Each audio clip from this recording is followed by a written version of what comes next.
अच्छा जी, अब आते हैं फिर टॉपिक की तरफ। ये तो चले एक। अच्छा, मैं इससे रिलेटेड भी बता रहा था कि आज बात निकली थी, तो मैं चाह रहा हूँ कि उसको एक दफ़ा ख़त्म कर दूँ कि हमेशा हम लोगों ने याद रहना है कि हम लोग किस मार्केट में वर्किंग कर रहे हैं। हनीमून पीरियड का बहुत इंपॉर्टेंट रोल होता है प्रोडक्ट की रैंकिंग के अंदर, क्योंकि हम लोग बात करते हैं गिव अवेज की, हम लोग बात करते हैं पीपीसी कैंपेन्स की, हम लोग बात करते हैं फेसबुक ऐड की। बहुत सारे केसेस में मैं तो कहूँगा कि मल्टीपल केसेस में ऐसा होता है कि ये चीज़ें बहुत इफेक्टिव नहीं होती हैं। इफेक्टिव होती हैं लेकिन इतनी इफेक्टिव नहीं होती कि हमारा ऑर्गेनिक रैंक टॉप पे ला दे, जितना ये हमें बैक सपोर्ट देता है ये हनीमून पीरियड। इसमें क्या होता है कि जहां हमारी प्रोडक्ट लास्ट पेज पे होती है, वही हमारी प्रोडक्ट यूरोपियन कंट्रीज में पहले पेज पे नजर आना स्टार्ट हो जाती है। तो यही एक वजह है कि हर बंदा आपको प्रमोट करता है कि आप यूरोपियन कंट्री से सेल अपनी स्टार्ट करें, यूरोपियन कंट्री से अपनी लॉन्च स्टार्ट करें। ठीक है। वजह क्या है? मेन वजह ये है जो हनीमून पीरियड है। क्यों? क्योंकि इससे होता ये है कि जब एक लिस्टिंग क्रिएट की जाती है ना, उसको बहुत ज्यादा जरूरत होती है स्टार्ट में इनिशियल सेल्स की। इनिशियल सेल्स की उसको बहुत ज्यादा जरूरत होती है। ठीक है।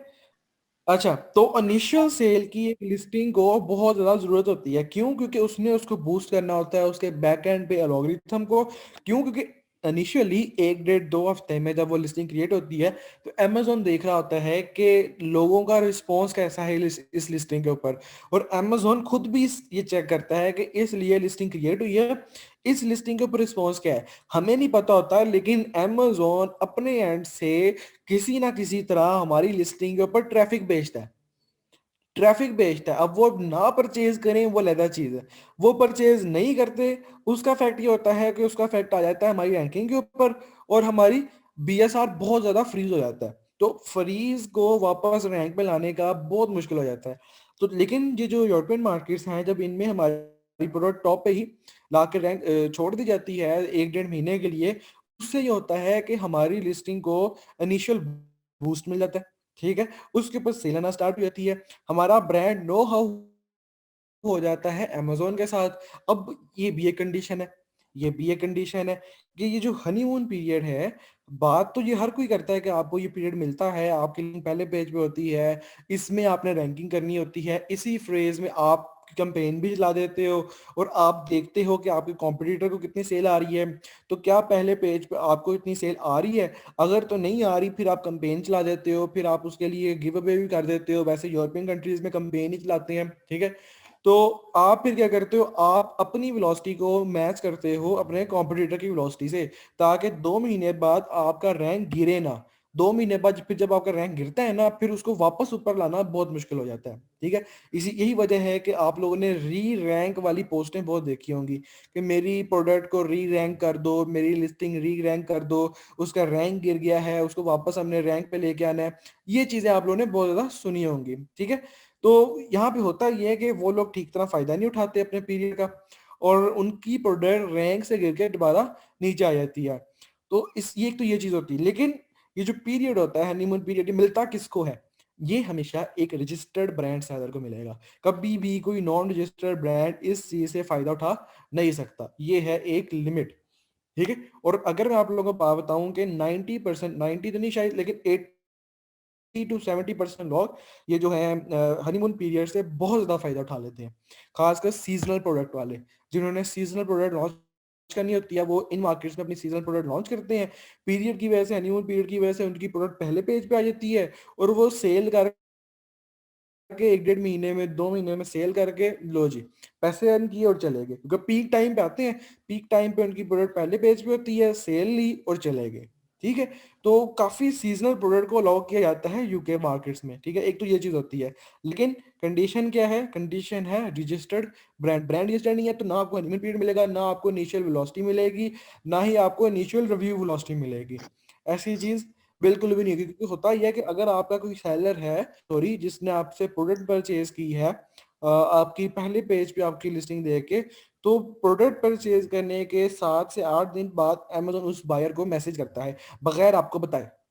बगैर आपको बताए अमेजोन आपके बायर को मैसेज करता है कि आपने ये प्रोडक्ट इस तारीख को परचेज की थी, तो हमें बताएं कि ये प्रोडक्ट कैसी है। अमेजोन 10-15 लोगों को मैसेज करता है, और अगर उन लोगों का रिव्यू अच्छा आता है आपकी प्रोडक्ट की लिस्टिंग के ऊपर, इसका मतलब है कि अमेजोन को उस बात का पता लग गया और अब आपका रैंक कंफर्म है पहले पेज के ऊपर। लेकिन अगर उनका रिव्यू बुरा आता है तो उससे आपकी लिस्टिंग के ऊपर बैड इफेक्ट पड़ता है, लेकिन फिर भी आपकी लिस्टिंग को इनिशियल सेल मिल रही होती है। लेकिन जो अनरजिस्टर्ड ब्रांड है, नॉन रजिस्टर्ड ब्रांड है, उनको ना इनिशियल सेल मिलती है, ना उनको रिव्यू वेलोसिटी वगैरह मिलती है। ठीक है। और अमेजोन, एक और बात लिख के रख लें कि अमेजोन में जो सेलर सेंटर है आपका, उसमें उसके थ्रू आप अपने सेलर सेंटर के थ्रू अपने बायर्स को रिक्वेस्ट कर सकते हैं रिव्यू की। लेट्स सपोज 100 लोगों ने आपकी प्रोडक्ट परचेज की है, और 7 दिनों बाद आप अपने हर बायर को रिक्वेस्ट कर सकते हो कि आपने मेरी प्रोडक्ट परचेज की है, तो क्या आप मेरी प्रोडक्ट के ऊपर रिव्यू देना पसंद करोगे? Question mark. आपने उसके ऊपर ये चीज फिक्स नहीं करनी, सिर्फ क्वेश्चन पूछना है। ठीक है। और ये चीज अमेजोन की नजरों में लीगल है, इलीगल नहीं है। पहले होता था कि इलीगल है, लेकिन अब अमेजोन ये चीज अलाउ करता है। बल्कि तो अब अमेजोन ने टूल भी जनरेट कर दिए हुए हैं कि ये टूल यूज करो। इस टूल की मदद से आप अपने सेलर सेंटर पे जितने भी ऑर्डर आएंगे, आपको ऑटोमेटिकली 7 दिनों बाद आपके बायर्स को मैसेज चला जाया करेगा कि हमें रिव्यू दे दो, अगर आप देना चाहो तो फिर उनकी मर्जी है, वो गुड रिव्यू दें बैड रिव्यू दें, आपने उनको गुड रिव्यू देने में बाउंड नहीं करना है। ठीक है। कंडीशन क्या है? Brand registry. ये सिंपल। मैं तो बता रहा हूँ कि अगर आप लोग वजह पूछे ना, किसी भी पुराने वीए से वजह पूछें, किसी भी प्रोफेशनल वीए से वजह पूछें, किसी भी पुराने सेलर से वजह पूछें, इन्वेस्टर से वजह पूछें कि वजह क्या है कि क्यों आप लोग ब्रांड रजिस्ट्री पे इतना जोर देते हैं। क्योंकि 90% जो हमारी मुश्किलात हैं वो हमारी सिंपल ब्रांड रजिस्ट्री से सॉल्व हो जाती हैं। हमारे जो सेलर्स हैं, हमारे जो पाकिस्तानी सेलर्स हैं, जो लोग कामयाब नहीं हो सके पीएल के अंदर, उनको पकड़ लें और कामयाब सेलर को पकड़ लें। उनके बीच में सिर्फ मोस्टली जो आपको वजह नजर आएगी ना, वो एक कॉमन वजह नजर आएगी कि ब्रांड रजिस्ट्री। वो लोग ब्रांड रजिस्टर नहीं करवाते, और जो सक्सेसफुल हैं वो ब्रांड रजिस्टर करवा लेते होते हैं। ठीक है। तो ब्रांड रजिस्ट्री को हमेशा मद्देनजर रखना है आपका। अगर अब आज हमारी बात हुई लिस्टिंग से रिलेटेड, लिस्टिंग क्रिएशन के क्या चीज है कि हमने किस सिनेरियो में हमने वेरिएशंस को क्रिएट करना है, डोमिनेंसी की तरफ जाना है, और किस सिनेरियो की तरफ हमने चुप करके एक ही लिस्टिंग में सारी वेरिएशन ऐड करके उसको रैंक कर लेना है। तो उसमें एक तो हमने जो चीज देखी वो चीज ये है कि अगर हमारी जो वेरिएशंस हैं वो साइज की और मटेरियल की है, तो कोई ऐसी जरूरत नहीं है कि हम लोग USA market, Australia market, Saudi market और यूएई मार्केट के अंदर या कनाडा मार्केट के अंदर, और अगर इवन यूरोपियन मार्केट्स में जो हमारे पास फ्रांस है, यूरोपियन मार्केट में जो हमारे पास स्वीडन है, यूरोपियन मार्केट में जो हमारे पास इटली है, इन मार्केट्स में हम लोग उसकी डोमिनेंसी क्रिएट नहीं करेंगे।